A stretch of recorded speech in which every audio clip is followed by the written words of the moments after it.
Question 5 guys, requirement देखे explain the GIT purchasing and GIT production and effect of its introduction. तो अपन को सिर्फ एक्सप्लेन कर देना है जीआईटी परचेज और जीआईटी प्रोडक्शन। ओके, देखो ये फर्स्ट पार्ट है, सिर्फ एक्सप्लेन करके छोड़ देना है। जीआईटी परचेज क्या कहता है भैया, जितना हमारे को मटेरियल चाहिए ना सिर्फ उतना ले लो। ओके, जब रिक्वायर होता है ना जब भी लेते हैं, परचेज करते हैं। प्रोडक्शन क्या कहता है, फिनिश गुड हम अपन जब भी बनाएंगे जब कस्टमर मांग करेगा। सिंपल थ्योरी है यार, ये तो स्ट्रेट फॉरवर्ड। देखो जीआईटी परचेज रिड्यूस करते हैं इन्वेंट्री लेवल, क्योंकि परचेज हम उतना ही मटेरियल करते हैं जितना रिक्वायर होता है, और इससे रिड्यूस क्या हो जाती है अपन की carrying cost, inventory, reduce level working capital, blah blah blah. और जीआईटी परचेज और production is integration with vendor. Vendor के साथ अपन को रिलेशनशिप अच्छे रखने चाहिए, जिससे वो अपन को जल्दी मटेरियल दे सके। ओके, तो फर्स्ट क्वेश्चन तो कम्प्लीटली थियोरेटिकल है, रीड आउट कर लेना। वैसे जनरल है, बना के भी लिख सकते हैं। सेकंड देखो, compute cost saving if it moves to GIT purchasing. तो बेसिकली इस क्वेश्चन में क्या था, इसमें पहले जो कंपनी था वो ईओक्यू फॉलो कर रहा था। अब ईओक्यू फॉलो कर रहा था वो, अब कहता है अपन ईओक्यू से शिफ्ट होएंगे जीआईटी पे। तो ऐसी अपन को सेविंग बतानी है, जीआईटी से होएगी क्या, जीआईटी परचेजिंग से और जीआईटी प्रोडक्शन से। तो पहले अपन देखते हैं जीआईटी परचेजिंग के। देखो ये परचेज से है और ये प्रोडक्शन से है, तो अपन को सेकंड पार्ट इस पे बताना है, थर्ड पार्ट इस पे। ओके, देखो पहले इसका ईओक्यू निकालना पड़ेगा अपन को, क्योंकि ईओक्यू फॉलो कर रहे हैं ना। तो ये क्यू निकालते कैसे हैं, अरे भैया वही है ना 2AO डिवाइड बाई C और रूट में बस अपना अपना हथियार उठा लो। हथियार मतलब कैलकुलेटर। देखो 2 मल्टीप्लाई करो एनुअल कंजम्पशन से 1800, मल्टीप्लाई करो ऑर्डरिंग 2000, डिवाइड क्या करेंगे C से। अब प्राइस था इसका 4000 और कैरिंग कॉस्ट कितनी थी 2%, तो इस पे लगाओगे ना तो 80 आ जाएगा। डिवाइड करना अपन को 80 से, और ये आ गया 90,000। अब इसका करना है अंडर रूट, तो 300 आ गया अपन का। ये क्यों IPCC वाला है भाई ये। ओके, कितना आ गया 300 आ गया। अब फर्दर कैलकुलेशन देखते हैं इसकी। देखो ईओक्यू का फॉर्मूला चेप दिया, ये 300 आ गया। इसका मतलब होता है देखो reorder size under present regime 300 unit जैसे ही होएगी ना, फिर अपन क्या दे देंगे, रीऑर्डर कर देंगे दोबारा से। ये होता है ईओक्यू। अब अपन को ये देखना है क्या इससे सेविंग होएगी, क्या होगा। ठीक है, देखो कितनी थी 1800 थी एनुअल डिमांड, डिवाइड कर देंगे 300, तो अपन टोटल 6 ऑर्डर देंगे। कितने देंगे, 6 ऑर्डर देंगे। डिवाइड कर दोगे ना 300 से, तो टोटल 6 ऑर्डर होंगे, और एक ऑर्डर की कॉस्ट थी 2000। मल्टीप्लाई कर दो तो ये आ गया 12,000। ओके, अब ऐसे अपन कैरिंग कॉस्ट निकालेंगे। 300 यूनिट थी, एवरेज लेंगे। ठीक है, कैरिंग कॉस्ट अपन हमेशा एवरेज लेते हैं। और कैरिंग कॉस्ट एक का था 80 रुपीज़ था कैरिंग कॉस्ट, तो 12,000 आ गया। देखो ऊपर दिखाता हूँ मैं, अभी क्या ऊपर है भाई, ये हवा में क्या चल रहा है, ये देखो 1800 थी कंजम्पशन, इसी के बेस पे अपन ने निकाल लिया था कॉस्ट के। और यहाँ से निकला था अपन का 80 कैरिंग कॉस्ट। ठीक है, देखो 80 ये रहा, और 1800 डिवाइड बाई 300 करेंगे ना, तो ये ऑर्डर आ गया, और एक ऑर्डर की कॉस्ट थी 2000, तो ये कॉस्ट आ गई। आप इसमें देखो जीआईटी में दे रखा है, अगर हम जीआईटी पे जाते हैं तो ऑर्डरिंग कॉस्ट 150% हो जाएगी, और प्रेजेंट कॉस्ट आप 12,000 का आप निकालो, 150% करोगे तो 18,000 आ गया। अब ऐसी कैरिंग कॉस्ट है 12,000। ओके, अभी एक लिखा है यहाँ पे रिड्यूस हो जाएगी 90% से भैया, बाय लिखा है। ओके, बाय 90% मीन्स 10% इसका हो जाएगा यहाँ पे। देखो ऊपर दिखाता हूँ, ये ऑर्डरिंग कॉस्ट है, ऑर्डरिंग कॉस्ट हो जाएगी इंक्रीज 50% से, और ऐसे अवॉइड हो जाएगी कैरिंग कॉस्ट 90% से। यहाँ पे लिखा हुआ है can be avoided up to 90%, avoided up to 90% means 90% से अवॉइड हो जाएगी, ओनली 10% इरेलीवेंट होगी। ओके, सिंपल कैलकुलेशन है भाई। आगे देखो, but there is prospective order of 5 units of, ये प्रोडक्ट का नाम है, which can not be serve, मतलब ये क्या हो गया, स्टॉक आउट हो गया 5 का, और एक की स्टॉक आउट की थी कितना, 1200 कंट्रीब्यूशन होता है, तो 5 हम नहीं कर पाएंगे तो कंट्रीब्यूशन लॉस हो जाएगा 1200 इंटू 5, ठीक है, ये जीआईटी में होगा। और stock insurance cost will reduce by 400, interest saving 500, तो जीआईटी पे जाने पे ये 2 सेव हो जाएगी, लेकिन ये इनकर करनी पड़ेगी अपन को, 5 1200 से मल्टीप्लाई करेगी। यहाँ तक देख लिया था, अब देखो ये इनकर करनी पड़ेगी 6000, और ये 2 अपन की सेव हो जाएगी।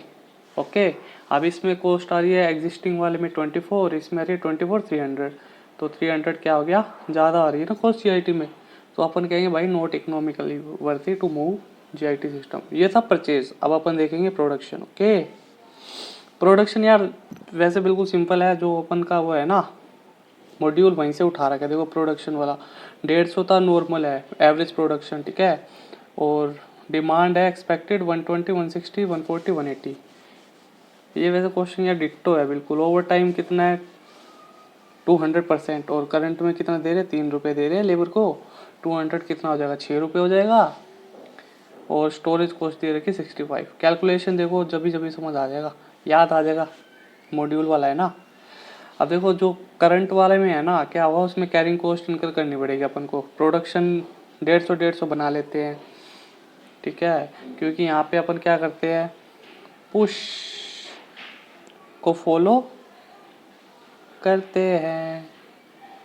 डिमांड कितनी है, 120 160 140 180। ओके, अब ये आ गया क्लोजिंग स्टॉक, माइनस कर दो 30 20 30। अब ये पता है, देखो 30 जो क्लोजिंग है ना, यहाँ पे ओपनिंग हो जाएगा। ओके, ओपनिंग प्लस प्रोडक्शन, ये टोटल आ गया अपन के पास, माइनस कर देंगे डिमांड, तो 20 आ गया। ऐसे ही कैलकुलेट करोगे तो एवरेज स्टॉक लेना अपन को। एवरेज स्टॉक कैसे लोगे, opening plus closing divide by 2। Okay, यहाँ पे ओपनिंग कुछ नहीं है, क्लोजिंग 30 है तो 15 का आ जाएगा, और कैरिंग कॉस्ट दे रखी है 65 की, मल्टीप्लाई करो इससे, तो ऐसे इसकी टोटल कैरिंग कॉस्ट आ गई 5200। अब जीआईटी में देखो, जीआईटी में अपन पहले डिमांड देखते हैं भाई कितनी डिमांड है, उसी के हिसाब से बनाते हैं, एक्स्ट्रा बनाते नहीं हम।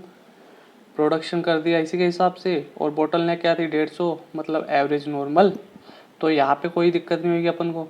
यहाँ पे दिक्कत हो जाएगी, देखो 150 हम नॉर्मल बना सकते हैं, लेकिन 160 की डिमांड आ गई तो अपन को 10 एक्स्ट्रा बनानी पड़ेगी। ओके, ऐसी 30 यहाँ पे एक्स्ट्रा बनानी पड़ेगी, तो जो एक्स्ट्रा बनानी पड़ेगी उसके ऊपर अपन को क्या लगेगा, एक्स्ट्रा कॉस्ट लगेगी। ओके, ओवर टाइम लगेगा, मतलब लेबर को कहेंगे भाई थोड़ा देर और ज़्यादा काम कर ले यार। वैसे 3 रुपये दे रहे थे, आप 6 रुपये देंगे, 200% था। ओके, अब देखो यहाँ पे 10 रुपये आ गया था, और 10 यूनिट आ गया था, यहाँ पे 30 यूनिट आ गया था, और 20 रुपये दे रहे थे 1 यूनिट बनाने के, तो मल्टीप्लाई कर दो, 10 को 20 से मल्टीप्लाई करा 200 आ गया, 30 को मल्टीप्लाई कर देंगे 20 से तो 600 आ गया। अभी आगे लेबर आवर्स आ गया अपन के। ओके, अब आवर्स को मल्टीप्लाई कर देंगे, 6 रुपये देते हैं घंटे के, तो 200 घंटे के कितने देंगे, 1200, तो 4800 आ गया, और सेविंग आ गई 400। ठीक है, 5200 में से 4800 लेस कर देंगे, तो यहाँ पे वर्थ ही आ गया। गाइस स्टार्ट करते हैं क्वेश्चन 4। बहुत ही सिंपल क्वेश्चन है यार, ये पता है इसके ऊपर, प्रॉफिट शेयर पूल के ऊपर। वो कैलकुलेशन 3 क्राइटेरिया दे रखा है इसमें। ओके, उसी के बेस के ऊपर दे रखा है, जैसे प्रॉफिट शेयरिंग पूल है, which will be equivalent to minimum of following 3 limits. 3 limit दे रखी है, उनमें से जो सबसे कम होगा उसी को बेस लेकर अपन डिस्ट्रीब्यूट कर देंगे प्रॉफिट। रिक्वायरमेंट देखते हैं। Explain profit sharing plan as performance management tool and group incentive plan. तो इसको तो सिर्फ बेसिकली अपन को डिफाइन करके छोड़ देना है। ओके, देखो ग्रुप इंसेंटिव मैनेजमेंट क्या होता है, where cash bonus is paid to workers और employees calculated based upon the reported profit. तो प्रॉफिट के बेस लेते हैं इसके अंदर, ठीक है। इसको डिस्ट्रीब्यूट करते हैं एज ए कैश बोनस। यही होता है प्रॉफिट शेयरिंग ग्रुप। तो ये percentage of profit to be shared and who is eligible employ for participation. बस डिफाइन करना है सिंपल वे में यार। कैश बोनस के हिसाब से दिया जाता है इसको, और इसको डिफाइन करते हैं परसेंटेज, प्रॉफिट के परसेंटेज में। ओके, इसका क्राइटेरिया भी दे रखे, जैसे देखो criteria for participation in share may be score of salary wages. Second requirement, compute the will the amount to be make available as profit sharing pool by CPS। तो इसमें तो कंप्यूट करना है amount to be make available profit sharing. Okay, तो देखो इसके 3 criteria दे रखे हैं, इसके बेस के ऊपर देते हैं ना प्रॉफिट, मिनिमम देते हैं, इन तीनों की लिमिट दे रखी है, इनमें से जो सबसे कम होगा तीनों में से उसी के बेस पे देंगे। जैसे एब्सोल्यूट अमाउंट दे देंगे, सीधा अमाउंट दे देंगे 2.5 CR या 0.75 of gross revenue. Gross revenue क्या है, ये रहा, रिकॉर्डेड दी रिवेन्यू 360, तो 360 का 0.75% निकालो, 360 0.75%, 2.7 CR 2.5 CR, तो इन दोनों में से लोअर क्या आ रहा है 2.5। अभी तक तो अपन को ये लेके चलना है 2.5, क्योंकि लिस्ट लेना ना तीनों का। और थर्ड ये वाला जो रिक्वायरमेंट है, ये क्राइटेरिया देख लेते हैं, 30% of earning before tax to the extent it is excess of minimum acceptable target profit margin. Basically अपन को क्या करना है, 30% ऑफ EBT ले लेंगे। अब एक्सेस कह रहा है minimum acceptable target profit, less कर देंगे, यहाँ पे ये कैलकुलेट करोगे 30% माइनस कर दोगे टारगेट प्रॉफिट मार्जिन, बस। ठीक है, देखो minimum acceptable target profit margin जो ये है ना, ये दे रखा है equivalent to average of 3 years of net operating. अब इसका नेट ऑपरेटिंग देखो, ये है average of last 3 net operating 8% of net operating asset. तो अब नेट ऑपरेटिंग एसेट देखो, अरे भाई घुमा रखा, कुछ भी नहीं है। नेट ऑपरेटिंग एसेट दे रखी है 120 का 8% निकालो, 120 का 8% निकालोगे 9.6 आ जाएगा। अब ऐसे ही 30% ऑफ EBT ले लो, EBT क्या है 40 का 30% 12। ओके, 12 में से ये माइनस कर दो 9.6। देखो कैलकुलेशन दिखा दो, सिंपल है भाई, सिंपल है। देखो 12 9.6 2.4 आ गया, यहाँ पे 2.7 आ गया था, यहाँ पे 2.5, इन तीनों का लिस्ट क्या है 2.4। ओके, अब इसमें है ना पता है, थर्ड पार्ट देखते हैं। थर्ड पार्ट क्या बोलता है, mister Vineet Shukla who is one of employ of CSP and eligible participant in profit sharing plan, if his salary is 36 lakh then compute the amount of his profit. तो अब एक एम्प्लॉय का salary दे रखे 36 लाख, तो इसका अमाउंट अपन को कंप्यूट करना है प्रॉफिट शेयर में। Total relevant payment of salary for the years 42, तो टोटल है ना 42 CR थी। ओके, और इसमें से एक एम्प्लॉय का कितना है 36, तो जो अपन ने सेकंड पार्ट में कैलकुलेट करा था ना 2.4, इसमें बस प्रोपोर्शनेट शेयर इसका दे देंगे।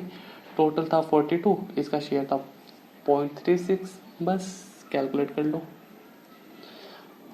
और इसका जो फोर्थ पार्ट है वो भी देख लो, synthesis profit sharing plan of CPS in order to highlight major limitation.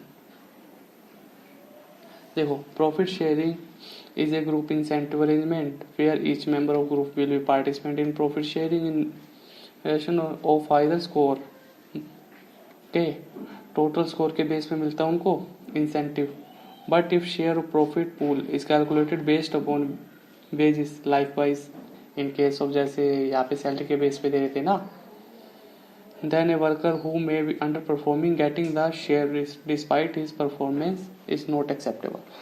तो ये बंदा सही काम कर रहा है या कम काम कर रहा है तो भी इसको मिल जाएगा, क्योंकि वेजेस तो फिक्स है, इसी के बेस पे मिल जाएगा ना प्रॉफिट में। तो बस ये कह रहे हैं कि इसमें थोड़े ड्रॉबैक है इसके प्रॉफिट शेयरिंग के। ओके।